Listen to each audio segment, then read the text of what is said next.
আসসালামু আলাইকুম সবাইকে ওয়েলকাম ব্যাক টু শাহিনা নিপাস কিচেন। আশা করছি সবাই ভালো আছেন, আমিও ভালো আছি আলহামদুলিল্লাহ। সে সাথে বেশ অনেক দিন পরে আরও একটি নতুন ভিডিও নিয়ে হাজির হলাম, যেটা কিনা রীতিমতো ভাইরাল একটি রেসিপি। তাই ভাবলাম আমি আপনাদের সাথে রেসিপিটা শেয়ার করি, আসলে রেসিপিটা ঠিক কতটা ভাইরাল বা কতটা টেস্টি হয়। তবে জানেন, আমরা বেশি কথা বাড়াবো না, না বাড়িয়ে আমরা আমাদের রেসিপিটা দেখে নিব। আর রেসিপিটি দেখে নেওয়ার আগে অবশ্যই আমার চ্যানেলটিকে সাবস্ক্রাইব করে পাশে থাকা বেল আইকনটি ক্লিক করে দিয়ে পাশেই থাকবেন। এর জন্য আমি এখানে হাফ কেজি পরিমাণে হবে জলপাই নিয়েছি, একটু বড় বড় সাইজের জলপাইটাই নিয়েছি।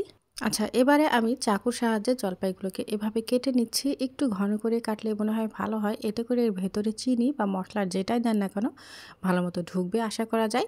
আর এভাবে আমি সবগুলো জলপাইকে কেটে নিয়েছি। দর্শক একটু খেয়াল করলেই বুঝতে পারবেন সবগুলো জলপাই যখন কাটা হয়ে গেছে, এবারে আমি এখানে স্বাদ মতো লবণ দিয়ে দিচ্ছি, প্রায় 1 চা চামচ পরিমাণে হবে লবণ। লবণটাকে আমি জলপাইয়ের সাথে একটু মাখিয়ে নিচ্ছি। এখানে বোলটা আমার কাছে ছোট হয়ে গেছে, তাই আরও একটু অন্য পাত্রে ট্রান্সফার করে নিলাম এবং লবণটাকে একটু মাখিয়ে নিচ্ছি। তারপরে আমি এখানে দিয়ে দিব প্রায় 1 কাপের থেকে একটু বেশি পরিমাণে হবে চিনি। চিনিটাকে দিয়ে আমি 30 মিনিট মতো অপেক্ষা করব। এতে করে চিনিটা এই জলপাইয়ের সাথে বেশ ভালো মতো অ্যাডজাস্ট হয়ে যাবে এবং জলপাইয়ের কিছু পানি বের হয়ে আসবে এবং চিনিটা অর্ধেকটাই গলে যাবে। এতে করে জলপাইটাও তৈরি করতে অনেকটাই সুবিধা হবে।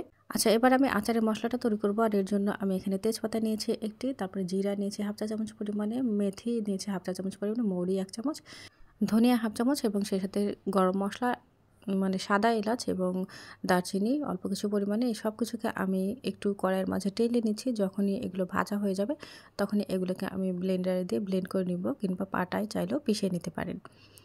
এবারে আমরা চলে যাচ্ছি জলপাইগুলোকে রান্না করার জন্য। আর এর জন্য আমি একটু বড় সাইজের পাত্র নিয়েছি। পাত্রটা অবশ্যই ছড়ানো নেবেন। আমি যেহেতু ছড়ানো পাত্র নিইনি, সেক্ষেত্রে কিন্তু আমার একটু সমস্যা হয়েছে। মেনলি এই জলপাইয়ের আচারটা তৈরি করতে গিয়ে আমি যে সমস্যাগুলো ফেস করেছি সেগুলো আপনাদের সাথে একটু তুলে ধরতে চাই। যেমন পাত্রটা হতে হবে একদম ফ্ল্যাট ছড়ানো, এবং আপনি একসাথে অনেকগুলো আচার কিন্তু এখানে তৈরি করতে পারবেন না। আর যেহেতু এগুলোকে আমরা কেটে নিয়েছি, সেই ক্ষেত্রে কিন্তু দেখা যাবে যে এই পর্যায়ে এসে নাড়াচাড়া একদমই করা যায় না। আর যদি এরকম গোল পাতিলের মতো হয় তাহলে আরোই নাড়াচাড়া করা যায় না, খুবই সমস্যা হয়। এবং চুলার জালটাকে মিডিয়াম টু লো হিটে রাখলেই ভালো। আর এই পর্যায়ে আমি একটু হলুদের গুঁড়ো এবং মরিচের গুঁড়ো দিয়ে দিচ্ছি সামান্য করে। ঝালটা অবশ্যই আপনাদের টেস্ট অনুযায়ী দিবেন। আর দিয়েছি কিছুটা ভিনেগার, যাতে করে আচারটা নষ্ট হতে না পারে। এবারে আমি আবারও ঘুরিয়ে পেঁচিয়ে এটাকে একটু মিশিয়ে দেওয়ার চেষ্টা করছি, কারণ এখানে আমি কোনোভাবেই কোনোরকম চামচ লাগাতে পারিনি, এমনকি স্প্যাচুলা দিয়ে উল্টাতে পারিনি। যখনই একটু উল্টোতে যাচ্ছি তখনই দেখা যাচ্ছে যে এগুলো আপনা আপনি খুলে আসছে। তাই অবশ্যই ছড়ানো পাত্রে নেবেন, এতে করে আপনাদের এই আচারটা তৈরি করার সুবিধা হবে। এবারে আমি আগে থেকে যে মশলাটা তৈরি করে রেখেছিলাম সেই মশলাটাকে দিয়ে দিলাম, এবং সেই সাথে এখানে শুকনো মরিচের টালা, মানে শুকনো মরিচটাকে ভেজে তারপরে গুঁড়ো করেছি, সেটাকেও দিয়ে দিলাম। এবং আবারও আমি এভাবে ঘুরিয়ে পেঁচিয়ে দিচ্ছি, যাতে করে মশলাটা সম্পূর্ণ জলপাইয়ের সাথে খুব ভালো মতো মিশে যেতে পারে। এবং পরবর্তীতে আমার এসে মনে হয়েছে আমার তো ফ্ল্যাট একটা পাত্র ছিলই, তাহলে আমি এতটা কষ্ট কেন করলাম।